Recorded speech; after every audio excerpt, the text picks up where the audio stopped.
চকরিয়া সাহারবিল ইউনিয়নের ৮ নং ওয়ার্ড রামপুর নুরুল আমিন চৌধুরী উচ্চ বিদ্যালয়ের পাশে পূর্ব শত্রুতার জের রাতের আঁধারে গাছপালা কেটে মালামাল লুট ও ঠ্যাংরাবেড়া উপড়ে ফেলার ঘটনায় তাদের নাম উল্লেখ করায় প্রতিবাদ জানিয়েছেন এই ভুক্তভোগী পরিবার। কালকে রাত্রে আমি পদ্ধতি ছিলাম, তাহলে এই ঘটনা আমি জানি না। তখন আমি বিভিন্ন বাড়িতে চলে ঘর আসি, ওইটা একটা ওরা মিথ্যা বানোয়ার আমার নামে প্রচার করছে, ওটা আমি জানি না। তখন আমি জশাফের পদ্ধতিতে ছিলাম ব্যবসায়ী, ওনার থেকে কী ব্যবসা আছে মানুষের থেকে জিজ্ঞাসা করেন। পাতির দিবাল্লা শনিমাসিক এখন কোটি কোটি টিয়ার মালিক হয়ে গেছে।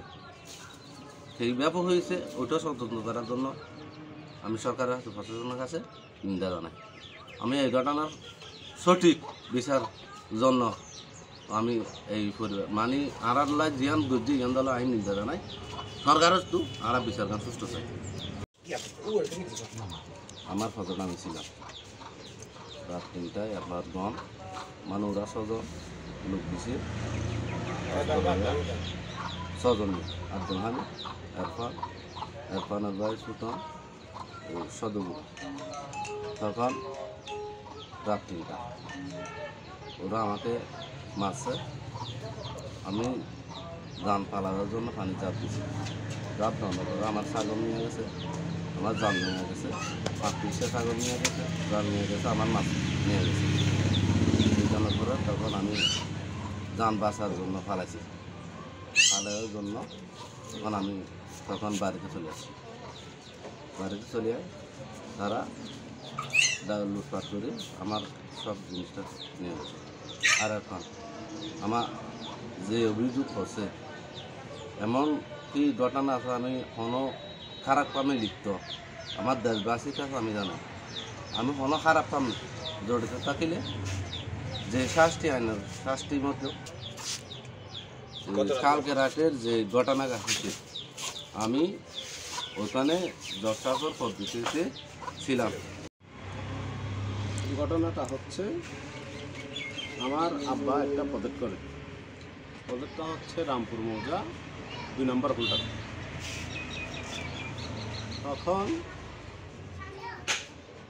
এই প্রজেক্টে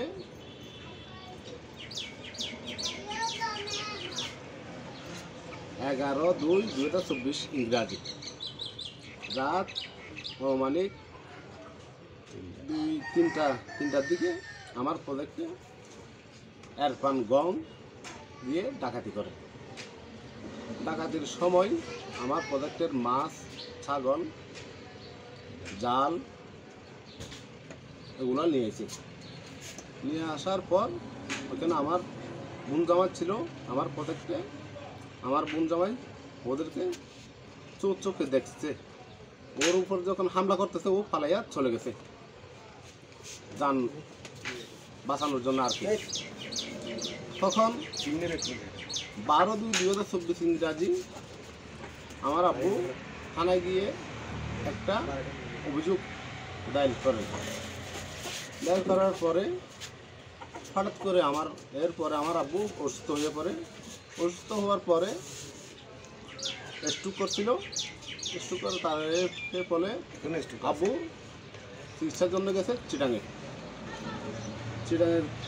চিকিৎসা করে প্রায় ১ সপ্তাহ মতো চিটাঙ্গ ছিল। তখন ও ১ পা ১ হাত এখনো পঙ্গু, নড়াচড়া করতে পারতেছে না, হাঁটাহাঁটি বন্ধ এখনো ওর।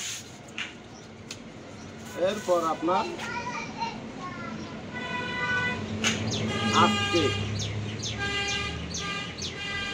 আজকে আপনার সকালে শুনতে পাচ্ছি এর পানে ওই যেটা অভিযোগ করছি আমরা ওটা দামা চাপা দেওয়ার জন্য একটা মিথ্যা বানোয়ার সংবাদ প্রচার করছে আমাদের বিরুদ্ধে।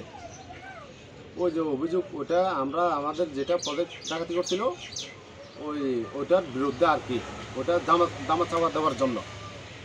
আসলে ওটা তো আমরা কেউ জানি না। আমার ভাই শহীদও প্রজেক্টে ছিল, জমিরও প্রজেক্টে ছিল, আমিও প্রজেক্টে ছিলাম, বাড়িতে কেউ ছিল না আশা করি, আমি জানি। কারণ আমরা তো ব্যবসা নিয়ে ব্যস্ত, আমরা মৎস্য চাষি, মাছ চাষ করে আমরা জীবিকা নির্বাহ করি। এখন ওরা আজকে আমি ফেসবুকে ঢুকে দেখতেছি, একজন বলতেছে, আমার একটা ফ্রেন্ডে বলতেছে এরকম এরকম, একটু মেসেঞ্জারে ফেসবুকে ঢুকে ঢুকে দেখতেছি আমি এরকম এরকম কি পুরো কাহিনীটা শুনলাম, শুনে দেখতেছি আমাদের নাম। তখন আমি ওর ভাই কায়েশকে কল দিলাম, ইরফানের ভাই। কল দেওয়ার পরে ও আমার কাছে মিথ্যে কথা বলছে। আমি জানি না এগুলো, আমি কি করতে পারি দেখি, আমি একটু বিজি আছি ওরকম বলে ওর লাইনটা কেটে দিচ্ছি। আসলে এটা সম্পূর্ণ একটা মিথ্যা বানোয়ার সাজানো নাটক। ও জমিন কার কাছ থেকে নিছে সেটাও জানি না আজ পর্যন্ত আমি। ও কার কাছ থেকে ক্রয় করছে বা কে বিক্রি করছে সেটাও আমরা জানি না। ওর পূর্বশত্রুতা কার সাথে আছে সেটাও আমরা এখনও, ওর প্রতিদ্বন্দ্বী কে, ওর জায়গার প্রতিদ্বন্দ্বী ওনার সাথে, সেটাকে আমিও আল্লাহর কসম করে বলতেছি আমি এটা এখনও জানি না ওনার প্রতিদ্বন্দ্বিতা কে।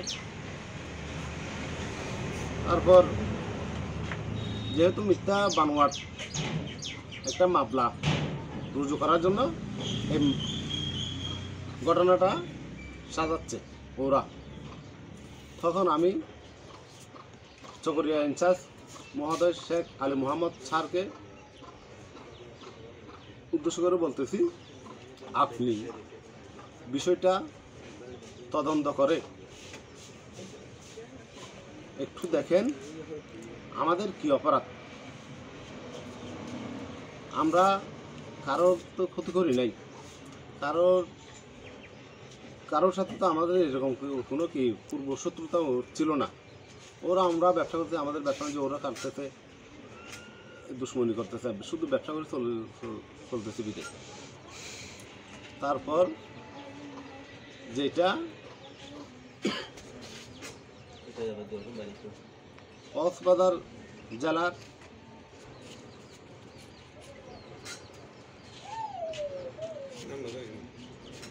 এসপি মহোদয় এবং কক্সবাজার জেলার র্যাব 15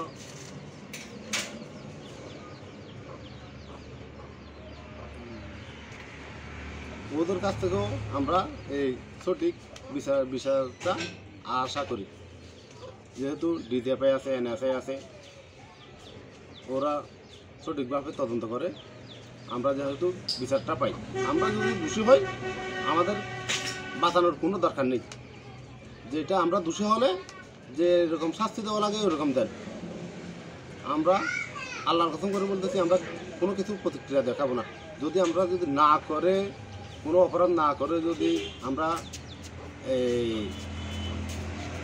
অবৈধ টাকার কাছে যদি হয়রানি হতে হয়, অবৈধ টাকা বলতে ওই ইরফান একটাই ইয়াবা ব্যবসায়ীর গডফাদার।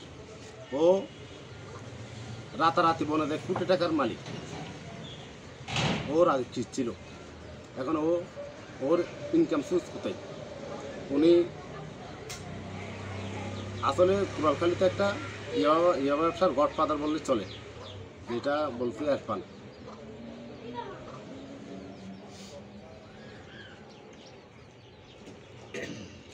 সঠিকভাবে আমরা বিচারটা আশা করি।